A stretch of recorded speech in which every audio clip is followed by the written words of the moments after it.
Greetings and welcome back to another supporter stream. If I can find my view, there it is. Found it. All right. Yes, the baby face is back. Baby face is back. If you haven't seen the video from yesterday, how's everybody doing today? Doing fine. Doing pretty good. Like Jitsy's shutting. A little snowy here. A little snowy. Yeah, I'm freezing cold in Alabama of all places. I came down south to get away from the cold. Sweet home Alabama. It just proves that Alabama has conquered global warming. Yes, Alabama has conquered global warming. If I need to go a little bit further south, and it'll be a little bit warmer, but we'll see what happens. Mexico. Florida. No, I actually just need to hit the Gulf. Within about 30 miles of the Gulf, it warms up a lot, and it doesn't get super cold. Although I think even tonight, I think Pensacola is even freezing tonight, which is kind of crazy. In Florida. So I will be traveling through Florida soon. So if you're from Florida and you want to visit, let me know. But yeah, it's cold. I have the heater running. Hopefully you don't hear it banging and banging in the background. It's pretty quiet though at this point. It's only loud when I first turn it on. Anyway, yeah, we wanted to, this was an excellent topic, and I thought it would be a good one to chat about, looking at this digital life for your children trend. This is not a brand new trend. It's something that's been around for a while.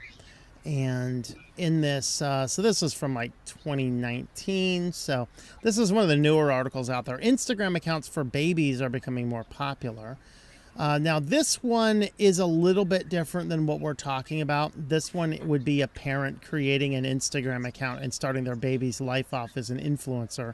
You know, just extracting as much money out of that child as conceivably possible, which, you know, all they do for the first, 13, 14 years is eat and sleep and poop and waste your money other ways. So you may as well extract something out of them, right? Yeah.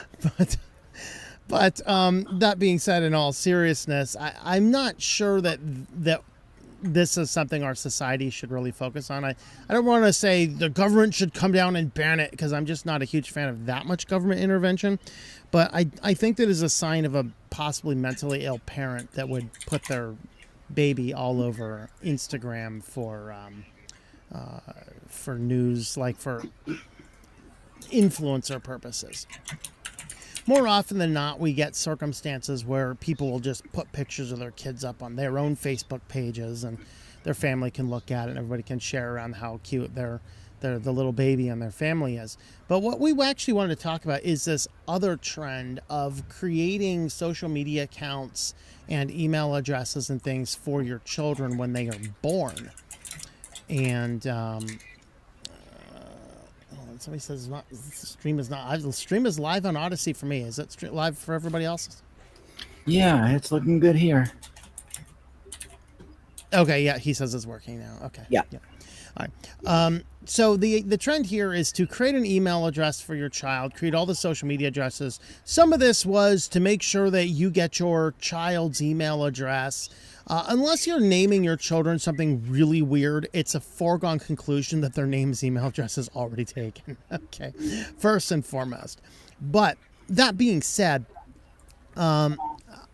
there are serious implications of this type of thing. Now, in this instance here, it's not about publicly creating an influencer market for your kids. You might create the social media account, keep it completely locked down, only share it with very close friends and family. And I looked at we wanted to question, is this a good idea? I looked at some positives and some negatives and some alternatives. So under the topic of, is this a good idea? What do you guys think? I think it's horrible. Yeah. I think you're destroying your kid's private life before he even gets a good start. Mm-hmm. Okay. From it's way too early. Creating an email address for your kids before they even turn 10 is too early, in my opinion. Mm-hmm. Yeah, from my point of view, it seems like a lot of kids these days are very reluctant to even show up on cameras, which, oh my god, I love. So I don't think parents should be making them accounts on all of those crazy, nasty platforms since they're babies, basically. Yeah. Yeah. But they should be. So if there are some parents who are YouTubers because they exist, they should include the children as long as they are clearly wants to participate or doesn't clearly resist participating. In which case, most of them actually leave the kids off the camera. I would prefer that the kids got left off the camera just for their sake. I mean, it's the one last thing they have is their identity. And here you're going to put it on servers all over the world eventually, and your picture's going to be there, and maybe some profiling. You're already building a base for the data brokers to pile on. Yeah. And then, of course, we have to, it's not in my notes here, but what about the school districts who, at the ripe old age of 6 years old, when they're incoming into kindergarten or first grade, when they're creating Google accounts for them? There's issues with that, too. We'll address that a bit here, but is it a good idea? First and foremost, some of these are not suggesting that they create the social media accounts to make their kids influencers. We addressed that really quick at the very beginning. I think that's a universally bad idea. What these people are kind of saying is we're going to create the account so that A, it's not taken, but B, we're going to create effectively a private digital record. And then when my kid is old enough, I'm going to hand it to the kid so then they can be like, oh, this is so cute and amazing. Mommy, daddy, I love you so much. That kind of stuff. But we have to consider these factors that when we're creating these accounts, we are still putting their images on the internet. We know that things get leaked. We know that things get hacked. And so having all that information online is a question. Now, we also have to deal with the fact that you may be very privacy centric and your parents may not consider it, and so they're over for Thanksgiving dinner and snapping photos of your kids and then uploading them all on Facebook, even if you do not choose to do that for yourself. Have you had those conversations with your parents to say, look, I don't want my kids' pictures on the internet, period. Which means if you want to take a picture in your wallet and show your library book club, that's fine, but you can't be putting them on the internet for your internet friends to see. And then do parents understand that, or even, my case, and then you're going to agree get the such unusual family idiot that shows a person a picture and then they pull out their phone and take a picture of the picture. Yeah, there you go. You're kind of talking like how I share memes on the Matrix channel, and I'm not sure. This sounds like a personal attack, man. There is another angle. If you're not on the Matrix server, I routinely take a picture of a meme on the post. Yeah. A lot of the reason is just because my OPSEC. I'm looking at funny memes on places I don't have a Matrix account, and it's too much effort to move it to a place I can. But anyway, that being said, we're working on it. But yeah, that is true. He does laugh at him. What's that? Oh, yeah. Go ahead. He does laugh at him. It's true.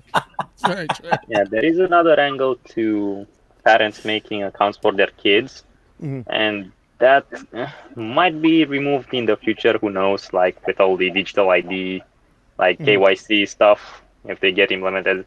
I believe in Australia, we just got it today. But there are some parents who are making accounts for their kids with the idea that, hey, if they make the accounts now, they won't have to show an ID in the future to create an account. So now they could get the account for like the future, but posting stuff on it, and it's especially atrocious when they have to, or I don't know when they have to, when they create their accounts with their proper full names. Like that's the worst thing you could do. Like maybe if you make an account with an alias or something, that's perfectly fine. Just don't upload any like information. Don't post their pictures when they're young. Yeah. And without getting into the children not being able to consent part, like, hey, they might find some pictures embarrassing and they're forever on the internet. So, when they're getting old, they might not appreciate that. That is the biggest problem with the social media sharing. So the last point in my "is this a good idea" is there is this digital history inside of big tech that we have to contend with. So with those kind of thoughts in mind, I want to scan through some of these articles real quick. So these are like mom blogs, honestly. Like usually we go hard hitting news, real journal. I pulled from mom blogs today, guys. This is great. Mom blogs and Reddit. This is a great show. All right. So, this delusional person says, why should you create an email address for your child?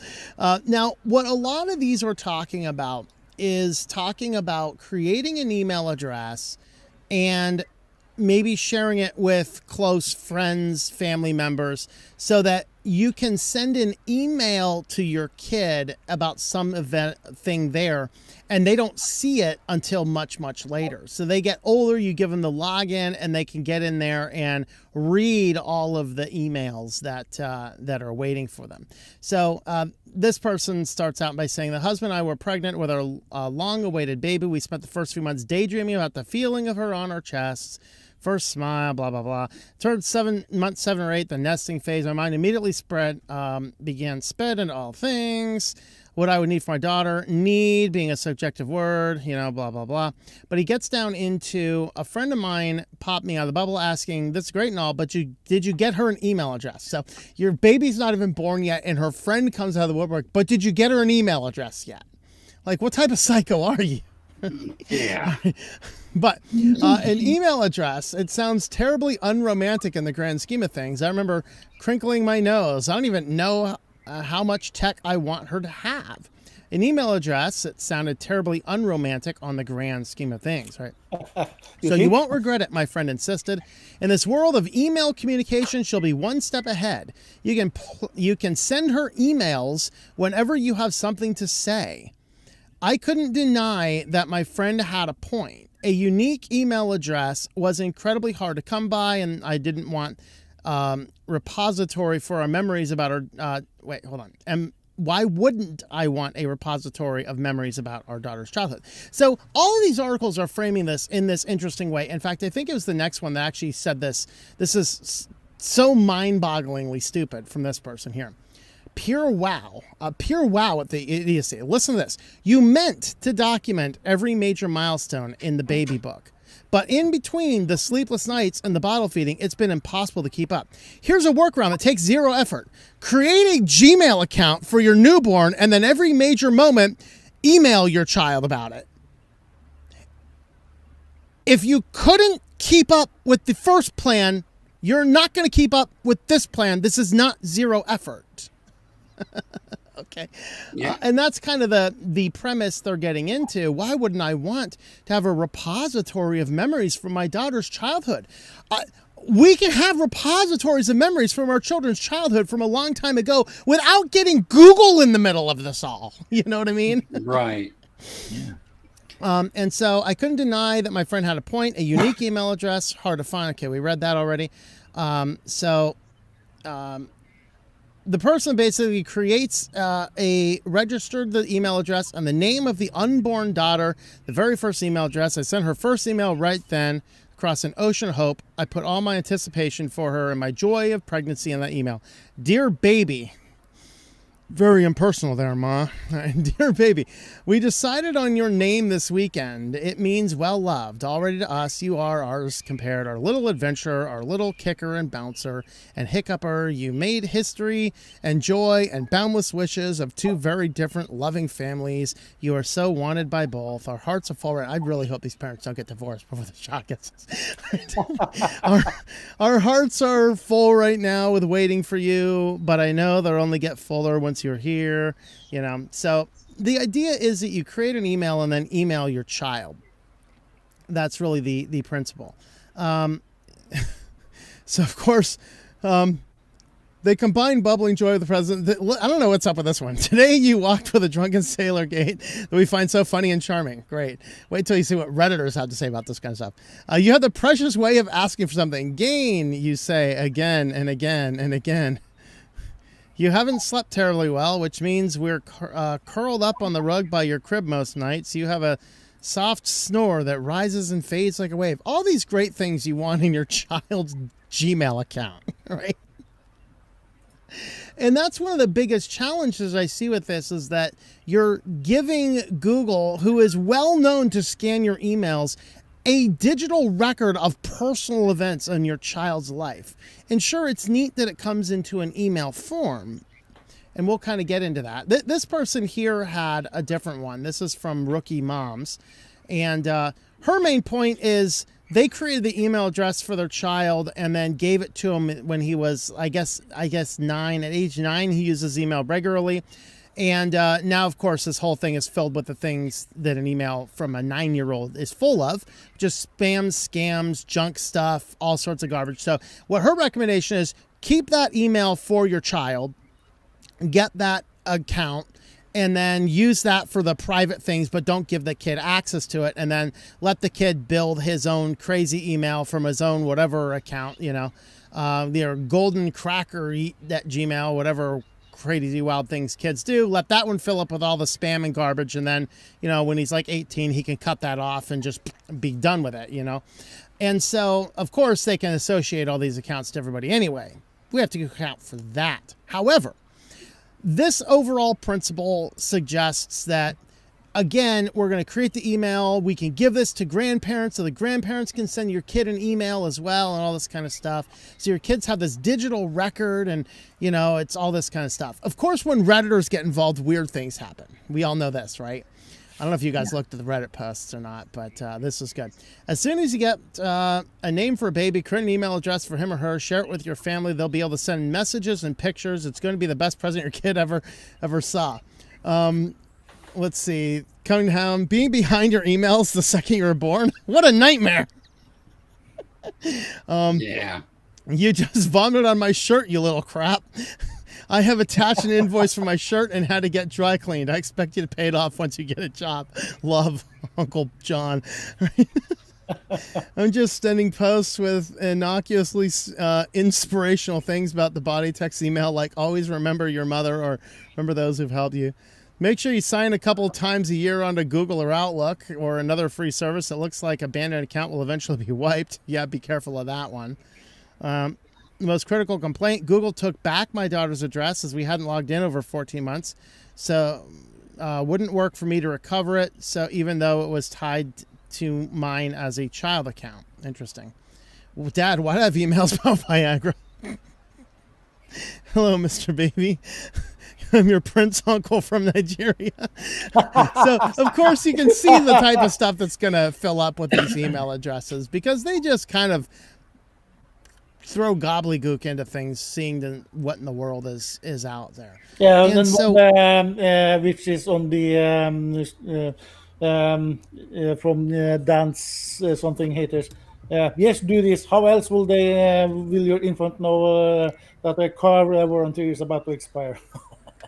Yeah, there you go. So in all of this, there are certainly some positives that these guys mention. Family can send messages by email. So if you register them a Gmail account, the family can send messages to the kid. The family can see photos, Instagram and Facebook. A lot of people say, I don't want to get rid of the Facebook account because it's the only way family, I can talk to the family. Okay, get that. They might like the history of their growing up. It could be a positive. You see this interesting record, and it could be safe from some forms of loss. All right. So if you're talking about losing information, now this is a hit and miss. Obviously, some people in the Reddit thread here said they did lose everything. You don't want to invest all this into your kid's thing and then hand them over the keys and they can't get into it because, we need account verification on this, or we need something that you don't have, or you didn't log in for a while, so it was deleted. And so this is not a guaranteed safe from loss. This is a potential safe from a potential loss. But there are serious negatives to such services. Number one is you're creating a digital footprint for the child before the child even has a chance to decide if they want to be on the internet at all. Before the child even has much of a foot. Yeah. Well, this is a valid point because I wrote one of my books, Happy Holidays, was written with a kid that I mentored. And we talked for a year about whether we wanted to put his real name on the book or not. And so with that, we kind of went back and forth, and we were going to do pen name, were we going to leave them off entirely, what were we going to do, how are we going to manage all that kind of stuff. And it boiled down to just kind of looking at a lot of different factors. Well, we made the final decision that he wanted to put a name, so we put a name up on the book, and it could be a pen name, and that's fine. That kid right now, as he's growing up, getting older, he's in his mid-20s at this point in time, he wants nothing to do with the internet. He has a dumb phone. He doesn't turn on his computer much at all. He uses simple, dumb MP3 players. He does everything without computers. He uses notebooks. He hates computers. He hates the internet. So he got a smartphone because his mother forced him to get a smartphone, and he hated it. And he said it left him down dark paths. Okay. And so with that, there are kids who don't want anything to do with that nonsense. And we have to recognize that, right? And so creating this massive digital footprint, especially handing it to the likes of a Google or a Microsoft, who collects and analyzes and stores that data and builds off of that data, creating for them a digital footprint before they're even born is a possible disastrous long-term consequence. Anything else on digital footprint before I get to my next negatives? Yeah, you're compromising a kid's life before he even has a chance to make his own way in the world. Mm-hmm. It's kind of, when he goes to college, man, there's going to be all this information out there already curated together about him in a profile. And, people at colleges, finance companies, you name it, could get a hold of this stuff and deny him things that he normally could have. Mm-hmm. Yeah. I was thinking more of the KYC stuff, like, hello, Mr. Baby, you must show your driver's license in order to continue using the service. Yeah, there you go. Anyway, in all seriousness, there's... Well, that's a serious point, because a lot of companies are going in that direction right now. Look at the law in Australia. They just passed a law. You can't have a social media account without this. You got to prove some form of identification so you can continue to use your case. Well, if that's forced there, they either have to pull out or they're going to roll that out everywhere. Yeah, there's already companies who are trying to make like shadow profiles of kids, like especially TikTok, I believe. Like they're making profiles of what they like and what they enjoy, and when they turn 18, they start heavily advertising on what they already know about the kids. Mm-hmm. Mm-hmm. Well, that's my big concern with the Google school accounts. Facebook already does this. They are going a step further than TikTok does, or at least they did. It was revealed some years ago that they have a shadow profile, which means a hidden profile of anyone who is not logged into Facebook. Mm. Yep. So I'm guessing that TikTok might do the same. Yep. The next point is they did not consent to this privacy situation. And this is obviously there's the case right now in the Supreme Court going on about transgender surgeries for kids out of the state of Tennessee, which is an interesting one. And one of the fundamental core questions is they're saying that, the parents are consenting. To what degree can the parent consent for a child on certain circumstances? In most states, I'd say at least a few handful of states, if not more, a 16-year-old, a parent can consent to a 16-year-old having a beer at home. It's not necessarily illegal in that circumstance in some states. I know Wyoming was like that. As long as you're 16 years old and you are in the house with a responsible adult, you're allowed to drink. So can a parent provide that type of consent? And the states can decide such things. Can a parent consent to completely life-altering, life-changing circumstances? That's another question. And a lot of people are questioning those things right now. And so it begs a lot of questions. should privacy be more of a thing that we take more seriously to be able to provide consent, to throw the child's baby pictures all over Google and Facebook and in email addresses and all sorts of places like that? But that kind of ties into the next one. It's not just what does the parent consent about, but how does the family react to boundaries? I come from a dysfunctional family where boundaries are absolutely not respected, to the point where I have to be so hardcore on boundaries that if you cross it, I gotta leave, because a boundary has been clearly established. If you didn't respect it, the only thing to do is to walk away. And this becomes worse in this scenario with parents in this digital age where, obviously I grew up in an era where internet was just available to people when I was just reaching adulthood. My mother lived half of her adulthood without any form of internet at all, and now has a smartphone, doesn't think or realize the things going on in the background, has no level of comprehension about what could go on in the background. And there's no reason she should. That's not a criticism at all. That is just a factual statement. So if I say, and I don't have kids, my brother does. So if my brother has kids and is like, I don't want those kids on the internet, is my mother going to respect that boundary or not? I don't know. And since I don't follow her on any social media, I don't know if she respects the boundaries. I don't know if my brother has such boundaries. I don't know. I'm not getting involved. Okay, in that situation. But if I happen to have kids and I have this boundary to say, you can't put my kids on Facebook, and she DMs a kid's picture to her sister on Facebook, it's like, that's a violation. Well, it was just a private message. It's not private. It's on Facebook servers.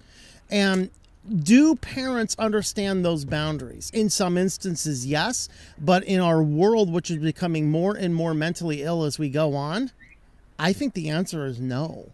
I think more often than not, people are not respecting boundaries as much as they should. Or in many instances, people may not want their kids on the internet, but they don't sit down and have that difficult conversation. I don't know. You guys think about those?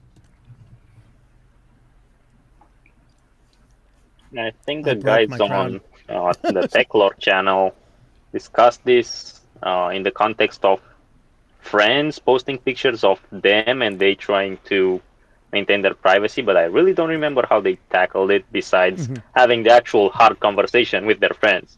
Yeah. I'm actually less anal retentive about that than you think. Especially I go to a lot of like writers conferences and things, and people want to take a picture, like, put it on Facebook. I don't really care, I say, if you think about it, don't tag me, but Well, you know what? You're already all over the internet by you having a YouTube channel. And that's why I don't care that much. Am I going to put myself on Facebook? No. But I'm not going to be hardcore and tell everybody, you took my picture, it cannot go on the internet. No, I'm not being that hardcore right now. I could always just grow my beard again, move into a cave somewhere in, Alabama where it's frozen and worry about it. Yeah, and with all this AI stuff coming out, it's just going to get worse. The AI is going to go after pictures. It's going to collect data. It's going to come and get you, and it ain't going to stop no matter what. Yeah, I was about to bring AI up because Blue Sky is apparently decentralized and their APIs are completely open. So while Blue Sky says they will not be using your data for AI training, someone else can come in and use their free APIs to train AIs using your pictures and everything else. Yeah. So that would probably work for things like Fediverse and other decentralized platforms like Mastodon and so on. Fortunately, most of the people who would disrespect these things don't know such things exist anyway. So yeah, to some degree, but if people really consented to being online, then they kind of consent to everything else. So, but if they don't, it's kind of a gray area because someone else might have posted pictures of them, and then you have to like discuss, hey, how are we going to make me whole again because I'm now on the internet and I didn't accept to being on the internet, and that applies to kids too. It's a whole discussion to be had. So. Yeah. So in my country, this is not a gray area. If you take a picture of someone in public, if the person is the subject of the picture, he has a right to be private, and you have to ask him to publish and put it on Facebook and so on. But if you are taking a picture of a crowd celebrating Christmas, for instance, which is coming in a few weeks, that's not a private, even though they can be identified when you look at the pictures, because they are not the focus of the attention. Yeah. So when you so when you have a Christmas party or you have friends over and they take pictures of your kids, in Norway and in many countries in Europe, you actually do not have the permission to put it anywhere unless you ask the guardians for permission. Well, That's a good policy. Here's the problem I've realized around here. People have tons of Ring doorbells, cameras. I mean, cameras are starting to become a suggested thing in my neighborhood. Just from some of the local multimedia platforms that I subscribe to around my area and limited to this area. I mean, and not only that, you have cars now with cameras on them all over them, backup cameras and everything else. They're sending this data right to the auto companies. Yep. I mean, people are putting dash cams in their cars because they're afraid of getting an insurance scam. Someone's slamming right in the front of them or something like that. Well, dash cams are a really good thing, and but you can get them that don't connect to the internet. Yes. It's, well, most people want the easiest one that they can get. And if you didn't see, I posted a 20-second video on Tux Traveler about a bald eagle that came right next to the van on election day. Yeah, baby. In the States, since I believe Solbu brought that up, there are different laws regarding whether you can record someone, especially when you discuss over the telephone, but I believe that applies to recording them as well. Some states are a one-party consent, some are two-party consent, so both parties must agree to, like, one being recorded and the other recording. And there's a lot of local ordinances, I believe, in different cities where you might be allowed to record public property, like sidewalks and whatnot, but in others you must only record your own property. And if someone comes over your property, then it's fine to record them because they're technically trespassing, like, unless they're like the UPS guy or something. But I had in my house out west, I actually had they got 3 outdoor security cameras, and the way my property was set up, we in the west there's a lot of tight space and tight fences, so all of my cameras only recorded on my property. The only one that could have possibly recorded more was on the front porch, but I angled it so it would only pick you up if you crossed my gate threshold. So I intentionally set things up that way so that it could only record things that were on my property. Yeah, go ahead, Sabin. Yeah, so in Norway, we have clear regulations on security cameras. They can only be configured to record your own property, and if there is some reason for or there is an inconvenience to do so, you have to put a sign up stating that the area is being video surveillance, and the signs need to be put in such a place that you can see the signs before walking into the area being surveilled. And you have to submit every 3 years, I believe it is, to the Central Data Authority in Norway that you have a security camera and where its physical location is. They have them in mall parking lots all over the place around here with Zoom capability. Yeah, they're pretty much everywhere in the United States. You can't avoid a camera. That's why I brought this up in the very beginning. Before we have divulged way off topic, so I want to get back onto the topic because we were talking about taking grandparents taking pictures of their grandchildren and then putting them on the internet. The biggest challenge, another negative of this, is there's no way to get this data back.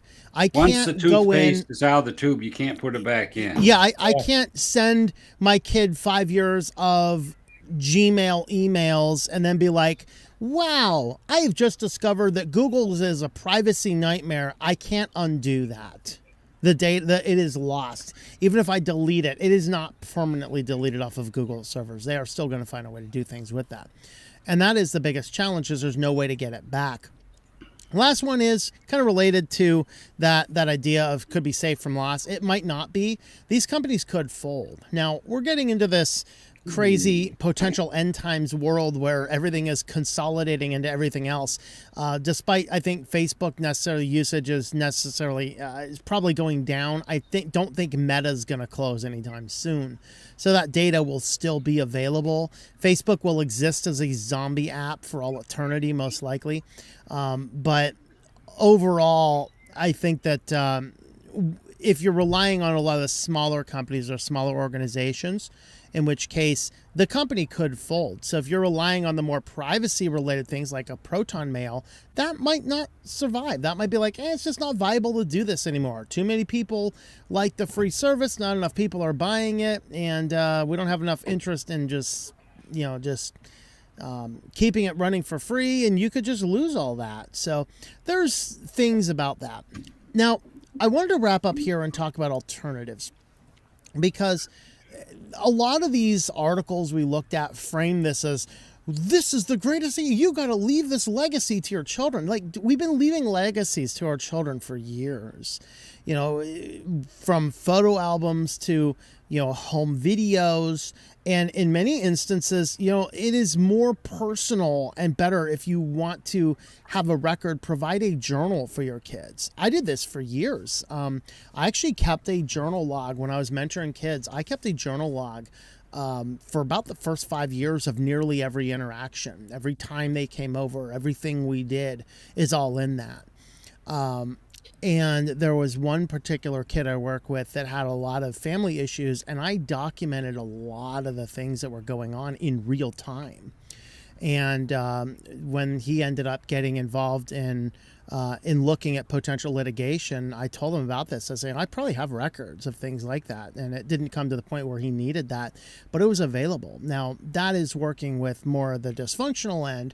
But if you're talking about, a good family that wants to log things, keeping a journal is much more personal than sending an email.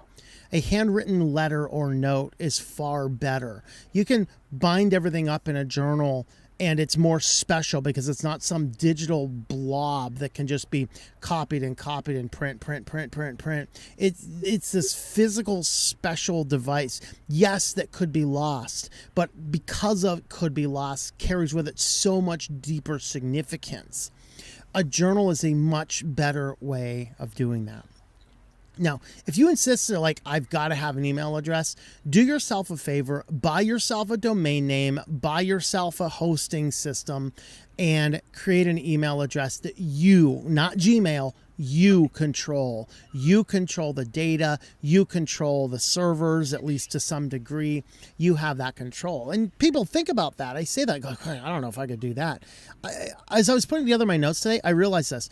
I don't use mainstream email addresses. I have a Hotmail account for a few weird, odd, obscure circumstances. But other than that, I have never had a Gmail account. People are shocked by that. You have to have a Gmail account. You are on YouTube. No, you do not have to use a Gmail account to use YouTube. You don't have to. Okay.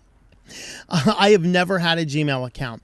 I've never had an Outlook account, although Outlook, Microsoft owns Hotmail at this point. I've never had a Yahoo account. I've never had accounts with these big companies.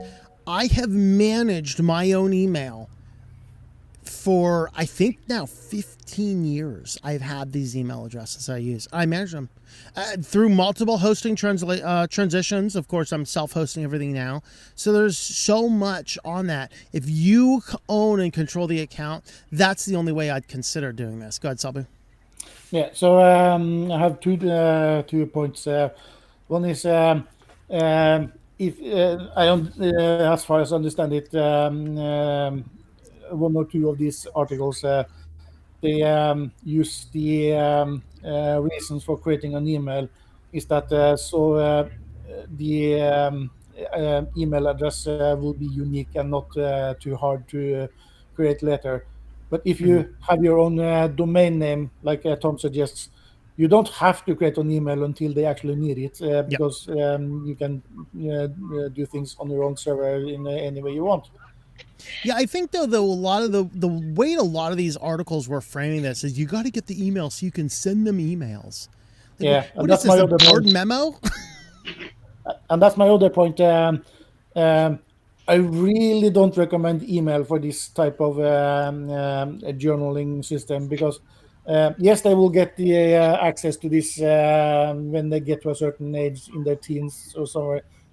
But I don't think people understand how many emails that will be over the years of 15 years, say. And do they really expect them to start reading through all the thousands of emails that are going to accumulate this? No way. Yeah, imagine over time how much space in gigabytes you would need to store all that data and email with pictures and all that. Yeah. Well, to be fair, Even if, storage is becoming cheaper and cheaper, like the more. Even if you were to do something like Tutanota or even like a fast mail, if you're more of a normie, or Zoho mail, which is more privacy respecting, or Proton mail, there's a lot of good ones out there. Proton mail and Tutanota are the best for privacy oriented. However, it is email, so email by nature is not that private due to the metadata and stuff.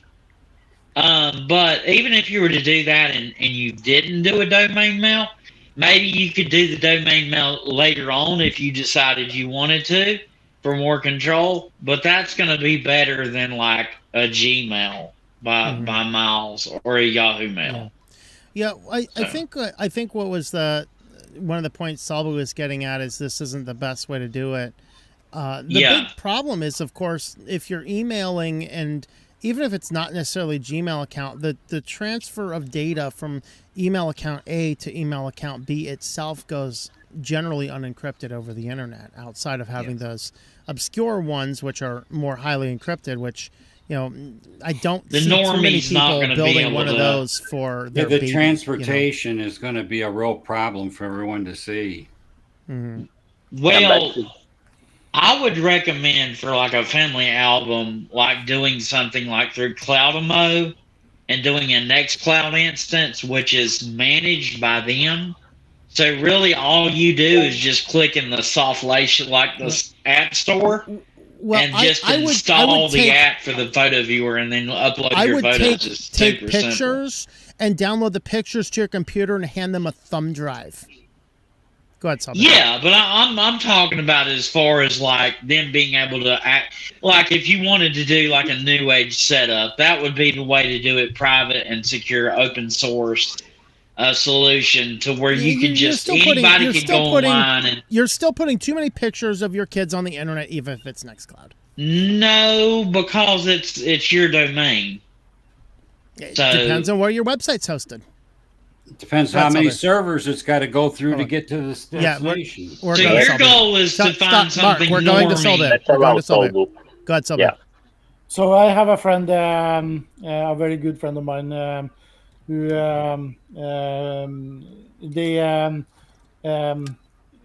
they tried for many years, and finally in 2001 they had a daughter, and he the first thing he did, so they talked about it. So he bought his first digital camera, and he has upgraded over the years. Once he started to figure out what you could do and what type of camera was good and so on. So he started taking pictures, a lot of pictures, and he stored them on his own local system. So mind you, this was in 2001, so online cloud was not an option at that time. But but he kept doing this, and his plan was, and I think he did. So he sorted it in folders by year and by month and so on. And his plan was, and he did, was to on her 18th birthday to put everything in a hard drive or an SSD. I think he ended up doing, and which he handed to his daughter, so she could have all the pictures that the family has taken over the years, and then she could decide what to do with it. Yeah, that is the best way to do it. That's actually our last point. A digital copy would work better offline. It just could be a collection of documents, which grandparents can add to. Grandma, grandpa, if you want to write a letter to the kid, do that anytime. And you could email that letter or bring it over in a computer and we'll download it during the holidays or something. And then doing exactly that, taking all of those photos you took as a family, organizing it by years. You can write letters and scan copies into it. You can do a number of different things to leave a legacy, a digital legacy for your child without going into these big tech companies and creating Gmail accounts and giving all this data to big tech companies, giving them access to all of these digital footprints or things like that, which absolutely is horrible. Yeah, go ahead, Mark.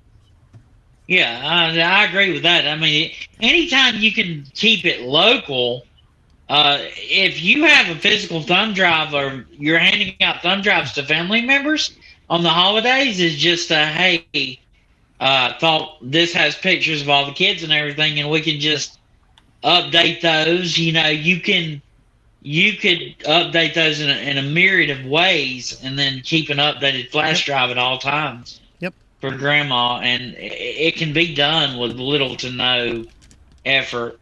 Probably a lot easier than like setting up even something with a cloud on it. Yep. Honestly. So if you wanted to write letters to your kids, this is a $100 scanner. It's an Epson. What is this? An Epson ES50. Works perfectly fine with Linux. Some Linux distributions, you don't even have to install any software. Just plug it in. The kernel sees it. You can write them out on a physical copy and then scan them digitally and keep a copy and just plug that guy in. I keep that for business documents, receipts, things like that. Nice and easy to just scan things through.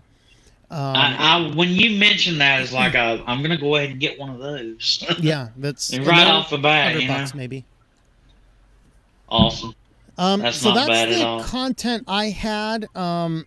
Anybody have anything? Or I do want to hit comments, and we want to wrap up right about 8. So I want to hit comments. But if anybody has any comments or sees a comment you would like to read, we'll go ahead and chat about those. Let me check our numbers. Actually, we have 24 watching right now. Looks like we peaked maybe around 30 or so over on the Tubies. We got 9 currently watching on Odyssey, and we got 17 on Rumble. Although I'm not showing any activity on Rumble. Are you? Yeah, let me take a look here. We have a little bit, just a couple on Odyssey. Yeah, I'm going to refresh it real quick. UK, very scary winds out. Yeah, it's a little windy out here, too. The wind kept on knocking over the garbage can that's next to the BLM ground I was camping on. I picked up 4 times. I'm like, I'm done. I'm leaving it. Before I left. I'm showing 9 over on Odyssey. All right. Any comments? Yeah, there's one that I noticed immediately. There is a user on YouTube called Norwegian S'mores, and he says that my Norwegian accent makes him kind of cringe. And jeg kunne jo selvfølgelig prate norsk, men that will be... I think English is better. So yeah, Norwegians have a particular special accent. Yeah. Cocolino fan says, "Oh, Mark, we got a lot of feedback from Mark." I see. Okay, thank you, Mark. I was trying to get him muted faster. My apologies. All right. My parents took pictures of me as a baby. I get angry when they show the album to family friends, but to put it online, I don't think is malice. It's just digital illiteracy. That's the problem. True. Yeah. It is digital illiteracy. And just like when we try and talk to our friends about privacy and why you should use Linux, and they stare at us like, oh, I don't know, I'm not sure I could do that. And we tell them the same thing about privacy. I don't want my pictures on Facebook. Oh, I don't know, what's the problem with that? It's all online anyway. You're not doing anything wrong. Like, shut up. It's my picture. And that's the problem. Digital literacy, they don't understand the challenge here. They don't understand the negative connotations. Your identity stays with you forever. It is not your parents' gift. Oh man, I should have you on here, Kokolo fan. You're dropping wisdom here. Your identity stays with you forever. It is not the parents to give it away. I love that quote. That is awesome. Meta is trying to become Apple and Google's identifier. Yeah, you guys see this? I didn't see all the details on it, but basically Meta is like, we know everything about everybody anyway, and so we just want to be our own ID verification system. So if Apple or Google or the government wants to verify your identity, you can just use our identity service location. No. I'll opt out of that one, thank you. You send your ID to Meta and install programs on Play and Apple, and Meta will validate your identity. Kind of like log in with Facebook, but personally identify with Facebook. We got to cover that at some point in time. That's terrifying. Anyway, up to the Tubi comments now. We'll get to the Tubies. I saved those for last because they're the most there. Anyway, trying to keep my mind off the pain. My TMG is flaring up. Can't see the dentist until Monday afternoon. Yeah, that's I got some dental issues myself going on right now, and so but of course you can't get in, and I'm in Alabama. My dentist is in Pennsylvania, so that's separated by a little bit of geography. Although I'm not sure I could get in anyway, to be honest, how backed up dentists are. So I'm like, deal with it. Indeed, I know far too many people who put their kids online almost as soon as they pop all over the place. Yep. Last girl I dated for a few years, we didn't let her daughter have Google Kids account until she was almost 16. That's good. Yeah. Let's see. Hello, Night of Light. Greetings and salutations. KO2610, your number has been called. CCJ, good evening. Yes, I do look young again.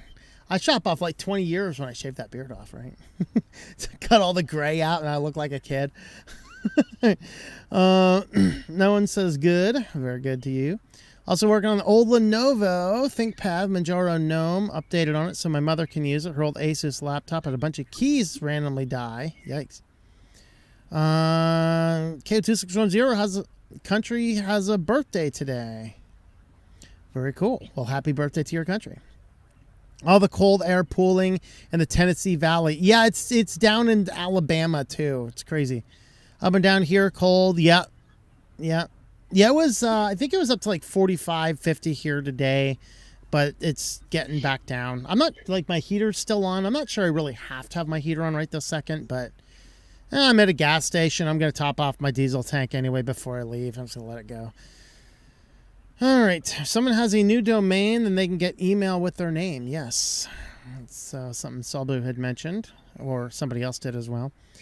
Looking back, I'm glad I never used my real name with any email address I've owned over the years.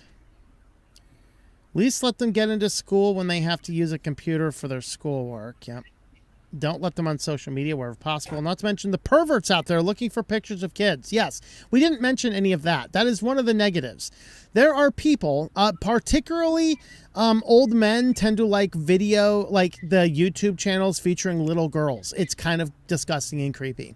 But if you look at the demographic analytics of YouTube channels, old men are the #1 demographic to watch channels with little girls in it. Think about that before you want to put your little girl on YouTube, folks. That is disgusting.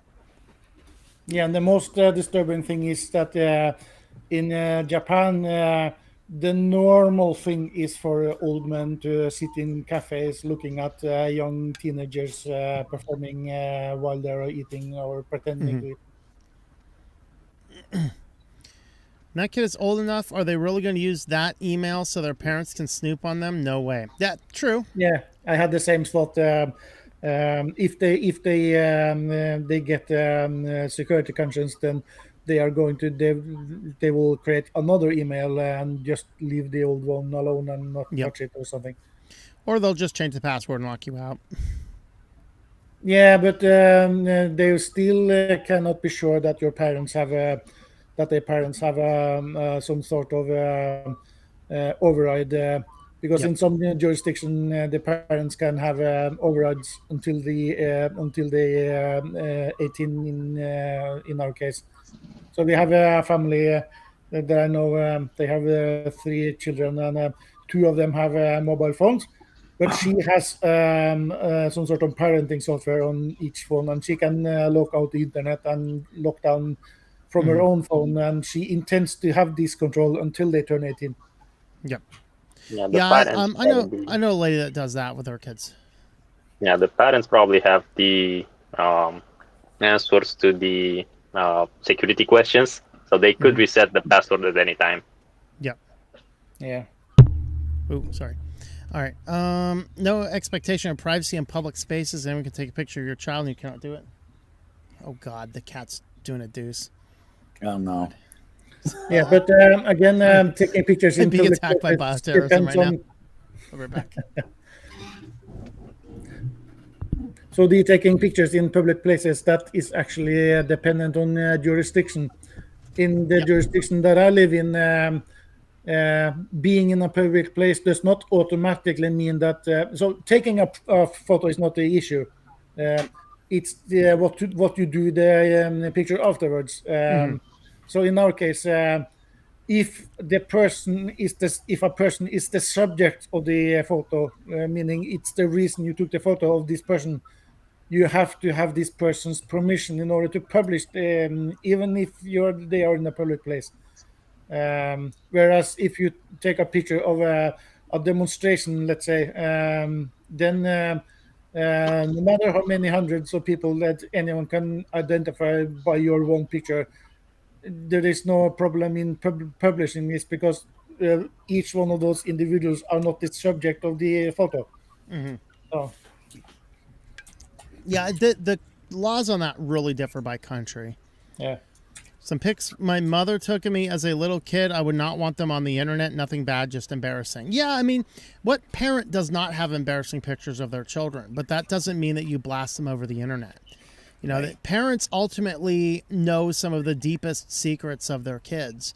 And the deepest degree of respect is to keep those secrets. Yeah.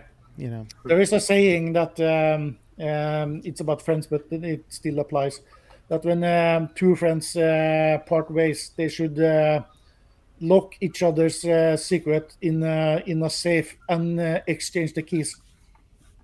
Yep. Yep. So, Parents passed on when we were really young, and they love to pull them out when you come to visit with your spouse or friends. Yep. It is really cold outside. I turned on the fan. It is freezing in here all of a sudden. In fact, the heater's probably going to crank itself up another notch here in a minute. Another factor is, who's to say Gmail will be around in 15 or 20 years? Government's planning to bust them up in a couple years. Yeah, I mean, I don't know. I think Gmail will probably live on at some degree or another. I don't see that shutting down. But again, you know, there are services that have shut down, and so is it possible? Yes. I do see them in the future asking for money to keep your account. That is a possibility. Yep. MySpace is too big to fail. It will never go away. That's right. That's a good example. Yeah. but by the way, MySpace actually still exists.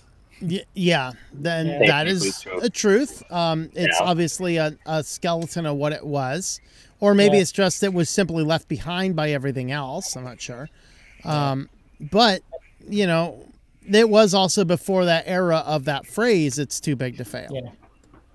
I remember there was someone wrote an article about because MySpace was big at the time, but they were starting to get some competition. And the journalist mentioned that he has a friend who joined MySpace for the specific reason that he loved seeing the message, because I don't have I never had a MySpace account. But once you first log in, it will tell you that there are some statistics in the main login page after you log in, like a dashboard of some kind, including how many friends you have. And if you have none, the message will say you have no friends. And he thought that was hilarious. So the only reason he created a MySpace was to see the message, you have no friends. There you go. Well, but in MySpace, you had intentionally had to have no friends because MySpace would automatically sign you up to be a friend of Tom. Right? Yeah. Was it Tom, I think? Yeah, I think so. Everything you post on Facebook becomes the property of Facebook. Yep. You can't delete it. You can just hide it from yourself. I had to have this talk with my mother and my niece about his privacy. But it went in one ear and out the other. Yep. Pet the cyber kitty. All right. Cyber kitty's been pet. Yes. Thank you for the. Yes, I shaved. Congrats on the shave. I appreciate it, man. Yep. Babyface McGee's back. And between Tom getting pulled over and being asked, "Are you old enough to drive?"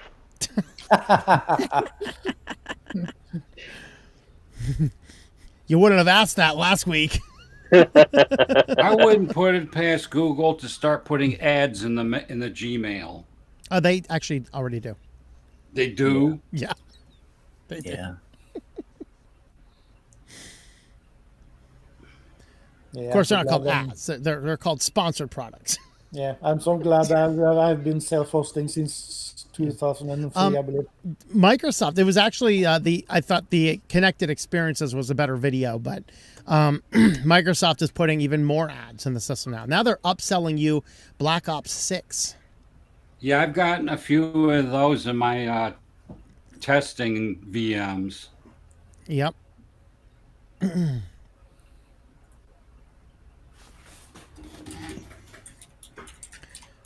Just seeing if there's any final comments here that are good. Probably seems to be a lost cause in favor of money. Yep. That's why I think it's one of those cases where, Jansen's with Wolf's Journal.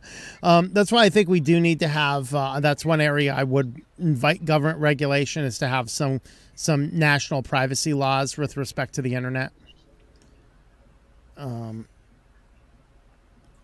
Yeah, to log into YouTube, you must have a Google account. But to have a Google account, you do not have to have a Gmail account. That is my point.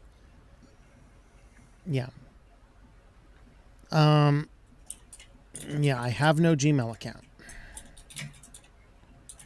Never have, never will. A thumb drive is way too complicated. Well, for some people it is, I gotta say. English teacher is saying, let's see. Is that Mark that just joined with an upside down picture? I think it is. Yeah. Yeah. Angel Fire is alive. Yeah, GeoCities, that's mostly Dad, right? Yeah, so they archived everything into Rio Cities is one of the archived. Yep. All right, I think we've got to the bottom of the comments, so we're going to wrap up this today. Weekly News Roundup this time tomorrow, 8 o'clock tomorrow, Weekly News Roundup. And we have 9 o'clock tonight on the Christian channel is premiering the Zechariah chapter, what are we on, Zechariah chapter 6, I think, 9 through 15. Go ahead, Selby. Yeah, so for those who are subscribed to my channel, this Monday, this week, I've released a new track. I have been dormant for 2 or 3 weeks. So my parents, they bought a house 10 years ago, and they have been saying ever since that this is the last time that they are going to move while they are living on this earth. Well, they just moved into a flat downtown, so I made a song about are they staying this time? Should I stay or should I go now? Alex, go ahead. Yeah, I wanted to kind of summarize. Children cannot consent, and parents only have a limited ability to consent for their children. So they should keep that in mind. Mm-hmm. Yeah, don't do this nonsense trend of getting your kid a Facebook account, a Google account, an Instagram account. You can leave a digital legacy without that, and you can do a much better job with paper journals, and that's going to mean a whole lot more to them than, spamming them with email for all eternity. They'll be more inclined to sit down and read a journal than they will be to read an email box. And I think the kitty wants to send us out. Thanks for watching, everybody. See you tomorrow for the Weekly News Roundup.